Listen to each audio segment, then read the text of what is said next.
खबर शामिल करते हैं सरगोधा से, जहां पर सरगोधा में ट्रस्ट प्लाजा, जो कि सरगोधा का सबसे बड़ा मोबाइल्स का प्लाजा है, उसमें गुंडागर्दी उरूज पर। इंतजामिया उनके खिलाफ कोई कार्रवाई नहीं करती, जबकि ये आए रोज गरीबों पर तशद्दुद करते हैं।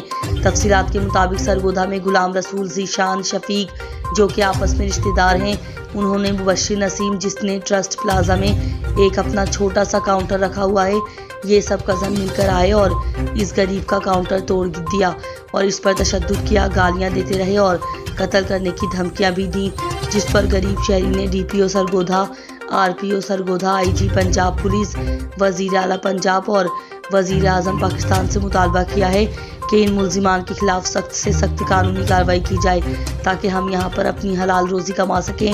और शहरियों का कहना है कि अगर पुलिस इन मुल्जिमान के खिलाफ कानूनी कार्रवाई नहीं करती तो हम आइंदा 24 घंटों में एहतजाज करेंगे। हमारे चैनल को सब्सक्राइब करें और बेल आइकन के बटन को लाजमी प्रेस करें, ताकि आपके इलाकाई खबरें बर वक्त आप तक पहुँचती रहें।